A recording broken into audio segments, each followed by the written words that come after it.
साहब सभी। तो चलिए आज का लेक्चर नंबर 4 हम लोग देख लेते हैं। हमारा चैप्टर का नाम है acid base and solvent system.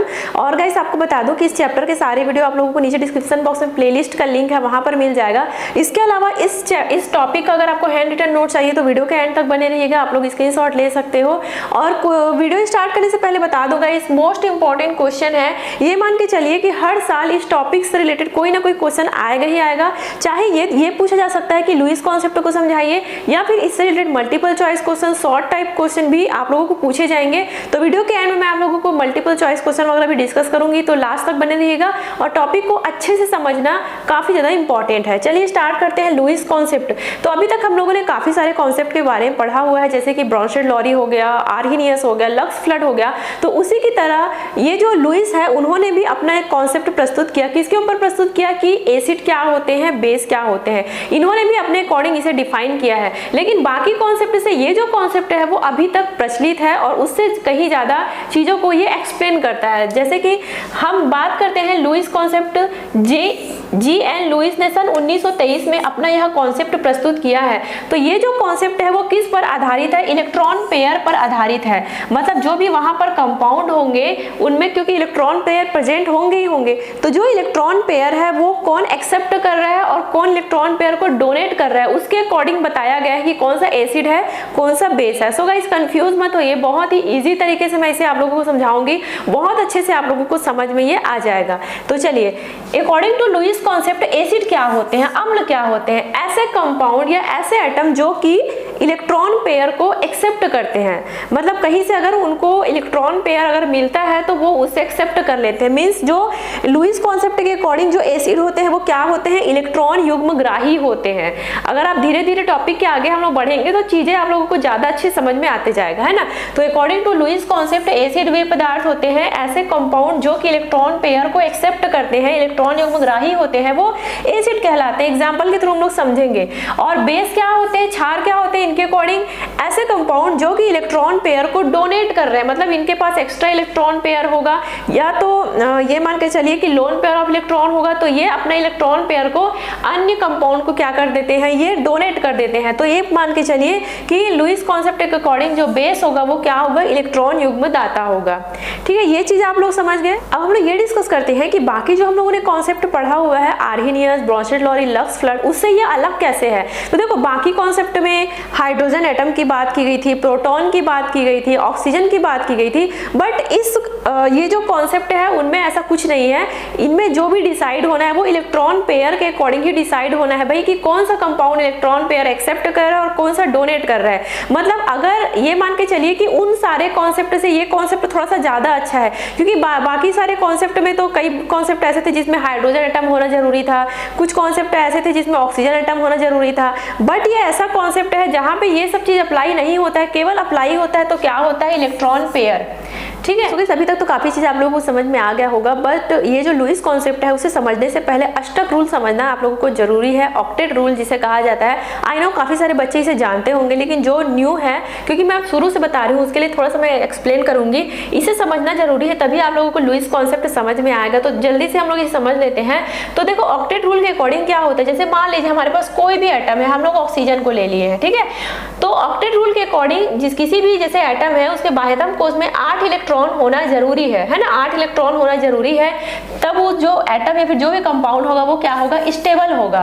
तो इस प्रकार का जो आपका एटम जिसके चारों ओर ऐसे इलेक्ट्रॉन युग्म, यहाँ पे देखो 4 इलेक्ट्रॉन युग्म आप लोगों को शो हो रहा है, टोटल 8 इलेक्ट्रॉन है, 1 2 3 4 5 6 7 8। तो इस प्रकार का एटम जो होगा वो क्या कहलाता है, पूर्ण अष्टक कहलाता है, कंप्लीट ऑक्टेट कहलाता है।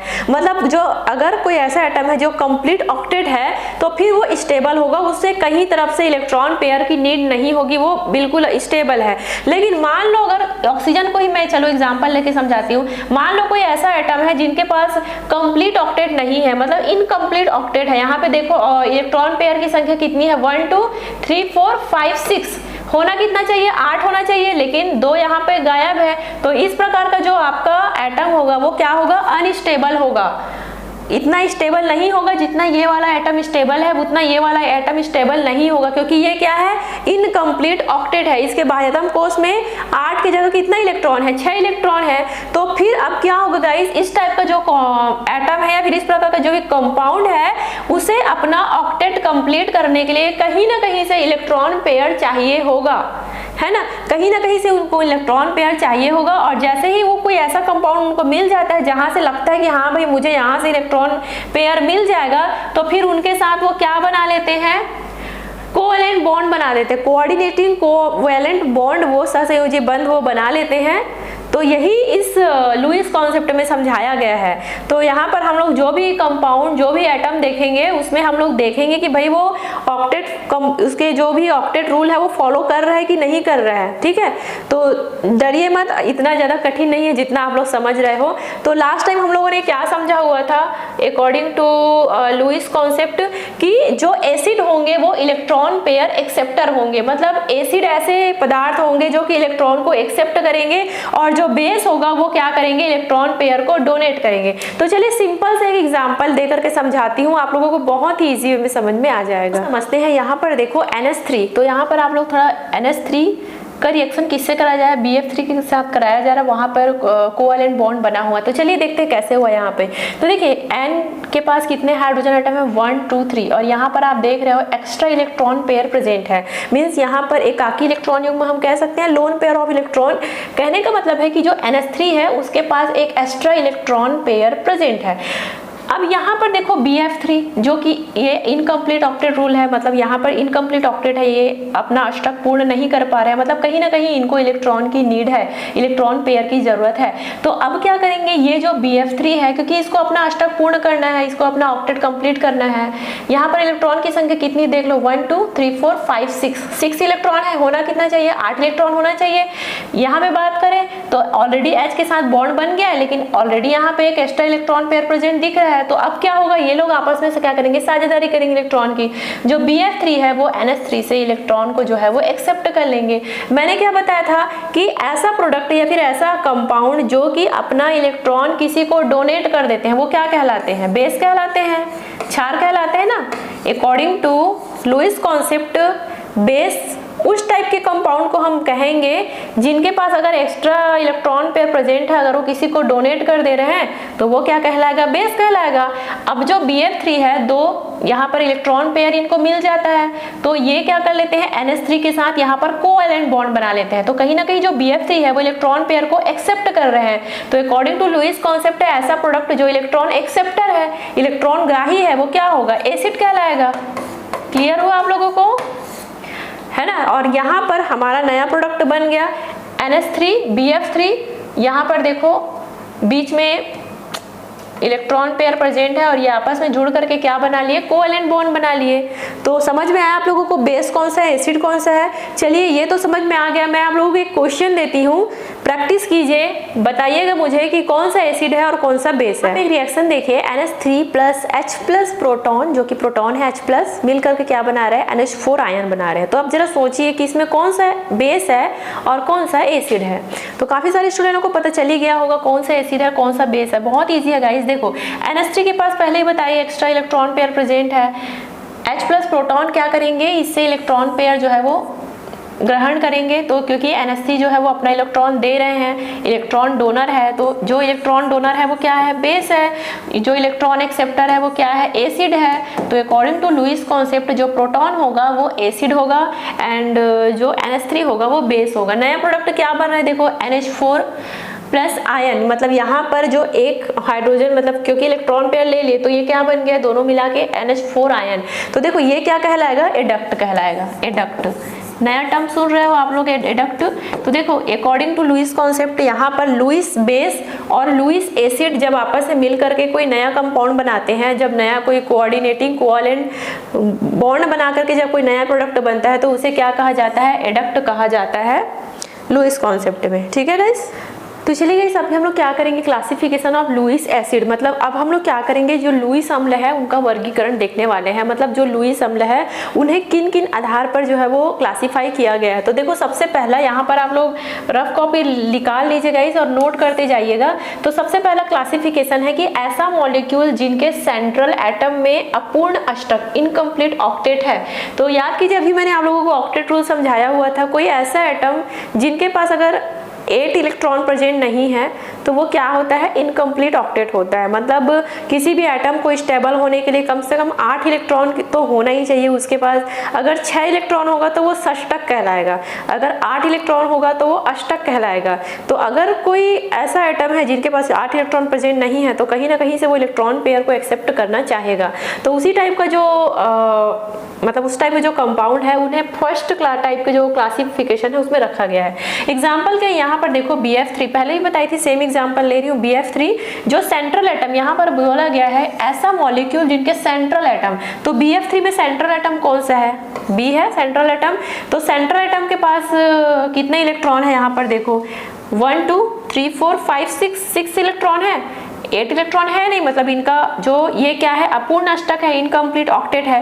अब अपना इसे ऑक्टेट कंप्लीट करने के लिए कहीं ना कहीं से इलेक्ट्रॉन पेयर की नीड है। तो यहाँ पर इनको मिल गया NH3 जिनके पास extra lone pair of electron present है। तो अब क्या करेंगे, जो BF3 है वो इनसे इलेक्ट्रॉन ले लेंगे और इलेक्ट्रॉन ले करके ये F3B और NH3 आपस में जो है वो कोवेलेंट बॉन्ड बना लेते हैं। तो इस टाइप का जो क्लासिफिकेशन है वो फर्स्ट क्लासिफिकेशन, मतलब इस टाइप का जो कंपाउंड है वो फर्स्ट क्लासिफिकेशन के अंतर्गत आता है। ऐसा मॉलिक्यूल जिनके सेंट्रल एटम में अगर इनकम्प्लीट ऑक्टेट है तो वो क्या कहलाएगा, लुईस एसिड कहलाएगा, है ना।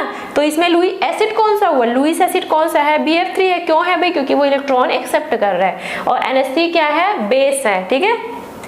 अब चलिए सेकंड टाइप का क्लासिफिकेशन हम लोग देख लेते हैं, मॉलिक्यूल जिनके सेंट्रल एटम में रिक्त d ऑर्बिटल है। तो चलिए देख लेते हैं, यहाँ पर हम लोगों ने यहाँ पर जो लुईस एसिड है वो कौन सा है, SiX4, मतलब सिलिकॉन टेट्राहेलाइड। सिलिकॉन टेट्राहेलाइड जो कि एक लुईस अम्ल है, बट क्यों है वो, क्योंकि उनका जो d ऑर्बिटल है वो खाली है। तो चलिए देखते हैं इनका इलेक्ट्रॉनिक कन्फिग्रेशन कर लीजिए, किसका, सिलिकॉन का हम लोग इलेक्ट्रॉनिक कन्फिग्रेशन देखेंगे, क्योंकि यहाँ पे सेंट्रल एटम की बात हो रही है। तो सेंट्रल एटम यहाँ पर कौन है, सिलिकॉन है, जिसके साथ 4 हैलाइड ग्रुप जो है वो जुड़े हुए हैं, X4 है ना। तो चलिए इसका इलेक्ट्रॉनिक कन्फिग्रेशन देख लीजिए क्या होता है, 1s2 2s2 2p6 3s2 3p2 और लास्ट में 3d0। मतलब इनका जो d ऑर्बिटल है लास्ट में देखो, d ऑर्बिटल कहा जा रहा है ना इसमें कि ऐसा मॉलिक्यूल जिनके सेंट्रल एटम में जो d ऑर्बिटल होगा वो क्या होगा, रिक्त होगा। तो यहाँ पर जो देखो 3d ऑर्बिटल है वो खाली है, यहाँ पे 0 इलेक्ट्रॉन है। तो अगर ऐसा कोई भाई सेंट्रल एटम मिल जाता है तो कहीं ना कहीं उसको डिमांड होगा किसकी, इलेक्ट्रॉन की नीड होगी। कहीं ना कहीं से वो किसी भी ऐसे कंपाउंड के पास जाना चाहेगा जहाँ से उनको इलेक्ट्रॉन पेयर मिल सके, ठीक है। तो इस टाइप, क्योंकि ये इलेक्ट्रॉन को अब क्या करने वाले हैं, एक्सेप्ट करने वाले हैं, क्यों, क्योंकि इनका d ऑर्बिटल खाली पड़ा है। तो फिर इस टाइप का जो भी आपका प्रोडक्ट होगा वो लुईस एसिड कहलाएगा। तो सेकंड नंबर के क्लासिफिकेशन में इस टाइप के प्रोडक्ट को रखा गया है, ठीक है।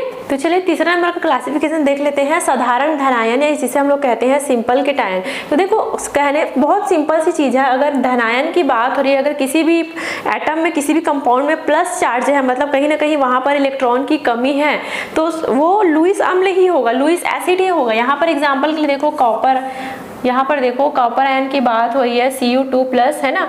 तो यहाँ पर इनके पास क्या है, इलेक्ट्रॉन की कमी है। तो ऑफकोर्स ये किसी ऐसे प्रोडक्ट से जुड़ना चाहेंगे जिनके पास एक्स्ट्रा इलेक्ट्रॉन पेयर प्रेजेंट हो। तो यहाँ पर ये NH3 4NH3 है, तो ये क्या करेंगे, जो कॉपर है वो 4NH3 के साथ जो है वो इस तरीके से बॉन्ड बना लेते हैं। तो यहाँ पर जो कॉपर हुआ वो क्या हुआ, लुईस एसिड होगा, है ना। और जो NH3 है वो क्या है, बेस है। देखो गाइस मैं एक चीज आप लोगों को बता रही हूँ, ये क्वेश्चन मल्टीपल MCQ में पूछे जाते हैं। एक मिनट, सॉरी चेक कर रही थी मैं। ये जो क्वेश्चन है इस टाइप से क्वेश्चन MCQ में पूछे जाते हैं, शॉर्ट टाइप में पूछे जाते हैं कि क्यों ये जो Cu2+ है या फिर जो भी आगे मैं बताई हूँ BF3 है वो लुईस एसिड क्यों है, लुईस अम्ल क्यों है, कारण सहित बताइए। 1 या 2 नंबर के लिए शॉर्ट टाइप क्वेश्चन पूछा जाता है। तो जितने मैं अभी बता रही हूँ कि भाई इनके पास इनका जो अष्टक है वो कंप्लीट नहीं है, या फिर ये जो धनायन है इनके पास इलेक्ट्रॉन की कमी है, ये किसी अदर से जो है वो इलेक्ट्रॉन एक्सेप्ट करेंगे तभी ये लुईस एसिड है, ऐसा करके आपको पूरा एक्सप्लेन करना पड़ेगा। हमेशा जरूरी नहीं है कि डायरेक्ट आपको ये पूछ दे कि लुईस कॉन्सेप्ट को समझाइए 4 नंबर का, ऐसा नहीं होता है। कभी कभी लुईस कॉन्सेप्ट के बीच बीच से टॉपिक को उठा करके पूछा जाता है। जो जो मैं बता रही हूँ ना, क्या पता इसी को ही पूछ दे अचानक उठा करके कि Cu2+ लुईस एसिड क्यों है, या फिर जो NH3 है वो बेस क्यों है। तो आप लोगों को पूरा देना पड़ेगा। मान लो एग्जाम्पल के लिए पूछ दिया जो NH3 है वो लुईस बेस क्यों है, लुईस क्षार क्यों है NH3, तो क्या रीजन बताओगे। NH3 लुईस क्षार इसलिए है क्योंकि इनके पास एक्स्ट्रा इलेक्ट्रॉन प्रेजेंट है या फिर loan pair of electron present है, जिसकी वजह से ये अपना इलेक्ट्रॉन किसी को डोनेट कर सकते हैं। और अकॉर्डिंग टू लुईस कॉन्सेप्ट अगर कोई भी प्रोडक्ट अपना इलेक्ट्रॉन पेयर किसी को डोनेट कर रहा है तो इस कॉन्सेप्ट के अकॉर्डिंग वो क्या कहलाएगा, बेस कहलाएगा। इसलिए जो NH3 है वो एक लुईस बेस है। ऐसा कोई भी जरूरी नहीं है NH3, कोई भी प्रोडक्ट पूछ सकते हैं, है ना। तो विथ रीजन आप लोगों को आंसर देना पड़ेगा। ये समझ में आ गया। हमेशा ध्यान रखना जहां पर भी प्लस चार्ज होगा तो ज्यादा संभावना होगा कि वो लुईस एसिड ही होगा, ठीक है। अब अगला क्लासिफिकेशन देखो, ऐसे एलिमेंट जिनमें इलेक्ट्रॉन षष्टक प्रेजेंट हो। मैंने पहले ही बताया था कि अगर किसी एटम के पास 6 इलेक्ट्रॉन प्रेजेंट हो, षष्टक प्रेजेंट हो, तो वो कहीं ना कहीं से इलेक्ट्रॉन पेयर एक्सेप्ट करने की कोशिश करेंगे। एग्जाम्पल के लिए देखो, यहाँ पर ऑक्सीजन की बात हो रही है, यहाँ पे इलेक्ट्रॉन की संख्या कितनी है, 1 2 3 4 5 6 8 होना चाहिए। कहीं ना कहीं इनको इलेक्ट्रॉन की नीड है, तो ये क्या करेंगे, SO3 2- आयन से जो है वो इलेक्ट्रॉन ले लेंगे और इनके साथ जो है वो बॉन्ड बना लेंगे। तो यहाँ पर लुईस एसिड कौन सा हुआ, लुईस, ये लुईस एसिड हुआ। क्यों भाई, क्योंकि यहाँ पे इलेक्ट्रॉन की कमी है, ये अष्टक इनकम्प्लीट ऑक्टेट है, अपना अष्टक पूर्ण नहीं कर रहे हैं, तो ये इनसे इलेक्ट्रॉन ग्रहण कर रहे हैं। तो अकॉर्डिंग टू लुईस कॉन्सेप्ट जो इलेक्ट्रॉन ग्रहण करता है, जो इलेक्ट्रॉन एक्सेप्टर होता है वो क्या होता है, एसिड होता है। तो क्लासिफिकेशन समझ में आया आप लोगों को, लुईस एसिड का क्लासिफिकेशन समझ में आया। पहला क्लासिफिकेशन क्या है, मॉलिक्यूल जिनके सेंट्रल एटम में इनकम्प्लीट ऑक्टेट है, इनकम्प्लीट ऑक्टेट है वो क्या है, लुईस एसिड है, ठीक है। सेकंड नंबर में क्या बताई, मॉलिक्यूल जिनके सेंट्रल एटम में रिक्त d ऑर्बिटल है तो वो भी लुईस एसिड है। और यहाँ पर जो 2 है वो क्या क्या है आपका, पहला तो जो धनायन होगा, सिंपल जो विकेटायन वगैरह होगा वो चांसेस है कि वो लुईस एसिड ही होगा, और जिनमें षष्टक इलेक्ट्रॉन होगा वो भी लुईस एसिड होगा, ठीक है। चलिए ये तो कंप्लीट हुआ हमारा लुईस एसिड का। अब लुईस बेस का हम लोग देख लेते हैं क्लासिफिकेशन। चलिए जल्दी से हम लोग इसका लुईस बेस का भी क्लासिफिकेशन समझ लेते हैं। देखिए बहुत ईजी है। अगर ऋणायन है जैसे कि एनायन है तो हम जानते ही हैं, जैसे कि मान लीजिए Cl- Br-, तो इनके पास एक्स्ट्रा इलेक्ट्रॉन होता है, तो अगर एक्स्ट्रा इलेक्ट्रॉन इनके पास है तो वो इजीली किसी को डोनेट कर सकते हैं। तो क्षार क्या कहलाता है, बेस क्या कहलाता है, जो अपना जिनके पास एक्स्ट्रा इलेक्ट्रॉन होता है और अपना इलेक्ट्रॉन किसी को डोनेट कर देते हैं, है ना। सेकंड नंबर में एकाकी इलेक्ट्रॉन युग्म, लोन पेयर ऑफ इलेक्ट्रॉन, जैसे कि मैंने NH3 की बात की थी, वहां पे loan pair of electron present है। H2O के पास भी extra lone pair of electron present होता है। तो इस टाइप का जो प्रोडक्ट होता है वो बेस कहलाता है, ठीक है गाइस। अब देखो जो लुईस कॉन्सेप्ट का जो भी उपयोगिता है और जो भी कमी है वो मैंने नोट्स में लिखा हुआ है। बट उससे पहले मैंने आप लोगों को कहा था कि जाते जाते मैं आप लोगों को MCQ भी बताऊंगी, जो इंपॉर्टेंट शॉर्ट टाइप क्वेश्चन है वो बताती हूँ। चलिए मैं आप लोगों को कोई प्रोडक्ट देती हूँ, आप लोग गेस करना कि वो एसिड है कि वो बेस है, क्योंकि देखो वो एग्जाम में आता है। तो मैंने कुछ क्वेश्चन जो भी ओल्ड क्वेश्चन पेपर होता है ना आप लोगों का, वहाँ से मैंने छांटा हुआ है। तो उसमें पूछा गया है कि जो H2O है वो क्या है, बताइए H2O क्या है। H2O लुईस एसिड है कि लुईस बेस है, तो जरा सोचिए H2O क्या हो सकता है। तो मैंने कुछ टाइम पहले ही बताया था, अगर हम लोग H2O की यहाँ पर स्ट्रक्चर की बात करें तो ऑक्सीजन के साथ 2 H एटम जुड़ा हुआ है, H2O का ये है। और जो ऑक्सीजन है उनके पास एक्स्ट्रा इलेक्ट्रॉन पेयर प्रेजेंट होते हैं, मतलब एकाकी इलेक्ट्रॉन युग्म जो है वो ऑक्सीजन के पास प्रेजेंट होता है। तो आप जरा सोच के बताइए कि अगर इलेक्ट्रॉन के पास एक्स्ट्रा इलेक्ट्रॉन पेयर है तो ये अपना इलेक्ट्रॉन किसी को डोनेट करने की क्षमता रखते हैं। तो अगर कोई प्रोडक्ट जो है वो इलेक्ट्रॉन डोनेट कर रहा है तो वो क्या कहलाएगा गाइस, क्या कहलाएगा, बेस कहलाएगा, लुईस बेस कहलाएगा। तो ऐसा क्वेश्चन आता है, बताइए H2O क्या है, तो वो पूरा रीजन आप लोगों को देना है। या फिर ऐसा पूछा जा सकता है कि H2O एक बेस है, एक लुईस बेस है, कारण बताओ। तो ये पूरा बताना पड़ेगा आप लोगों को, है ना। चलिए सेकंड नंबर का क्वेश्चन देखिए, सेकंड नंबर का चलिए क्वेश्चन देख लेते हैं। सिल्वर आयन Ag+, ये बताना है आप लोगों को ये क्या है, बताइए क्या है। लुईस एसिड, जरा सोचिए आप लोग, एसिड है कि बेस है, बहुत कॉमन सी चीज है, कुछ टाइम पहले ही मैंने क्लासिफिकेशन बताया था। धन आयन है मतलब क्या है, इलेक्ट्रॉन की कमी है तभी तो प्लस चार्ज है ना। तो अगर इलेक्ट्रॉन की कमी है तो कहीं ना कहीं से इलेक्ट्रॉन एक्सेप्ट करने की कोशिश करेगा, तो ये क्या कहलाएगा, लुईस एसिड कहलाएगा। जहां भी इलेक्ट्रॉन की कमी है मतलब इलेक्ट्रॉन वो एक्सेप्ट करेंगे, मतलब जो इलेक्ट्रॉन एक्सेप्टर है अकॉर्डिंग टू लुईस कॉन्सेप्ट वो क्या होगा, लुईस एसिड होगा। तो जो यहाँ पर सिल्वर आयन आप लोगों को शो हो रहा है वो क्या है, एसिड है। ऐसे ही क्वेश्चन आता है, छांटने के लिए आता है, हम क्षार छांटिए, है ना, लुईस अम्ल और लुईस क्षार को छांटिए। चलिए ये तो मैं बहुत बार बताई हूँ। BF3 बताइए, BF3 क्या है, BF3 क्या है और क्यों है। तो BF3 क्या है गाइस, एसिड है, लुईस एसिड है। क्यों है लुईस एसिड, चलिए इसका स्ट्रक्चर बना के देखते हैं। ये तो ये इनका ऑक्टेट कंप्लीट है क्या, ऑक्टेट इनका कंप्लीट है। इनके पास कितना इलेक्ट्रॉन है, 6 इलेक्ट्रॉन है, 1 2 3 4 5 6। कितने इलेक्ट्रॉन होना चाहिए, 8 इलेक्ट्रॉन होना चाहिए। इनकम्प्लीट ऑक्टेट है, तो जहां पर भी इनकम्प्लीट ऑक्टेट है, क्लासिफिकेशन नंबर 1 में क्या बताई थी, इनका जो सेंट्रल एटम है उनमें इनकम्प्लीट ऑक्टेट है, जिसके वजह से ये लुईस एसिड है और कहीं से भी इलेक्ट्रॉन मिलेगा तो ये एक्सेप्ट कर लेंगे, मतलब इलेक्ट्रॉन एक्सेप्टर है। ठीक है, एक चीज मुझे कमेंट करके जरूर बताना कि मैं जो समझाती हूँ समझ में आता भी है कि आप लोगों के सर के ऊपर से तो नहीं निकल जाता ना ये सब चीजें, तो थोड़ा सा देखना। और चलिए एक और क्वेश्चन पूछती हूँ मैं।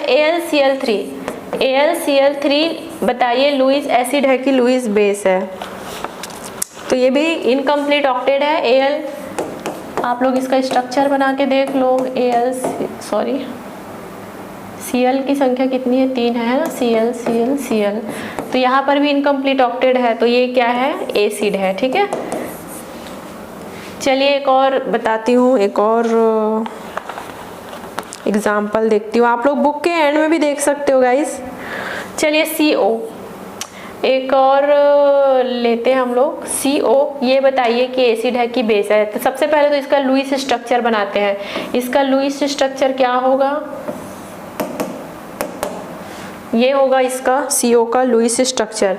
तो यहाँ पर देखो कार्बन के पास lone pair of electron present है, ये क्या है, लोन पेयर ऑफ इलेक्ट्रॉन। तो अगर लोन पेयर ऑफ इलेक्ट्रॉन है मतलब अपना इलेक्ट्रॉन किसी को डोनेट करने की क्षमता रखते हैं, तो ये CO क्या है, आपका बेस होगा, है ना।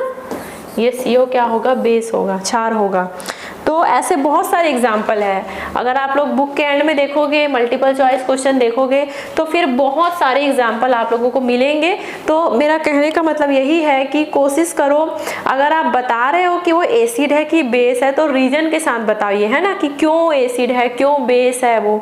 तो यही है गाइस आज का हमारा टॉपिक।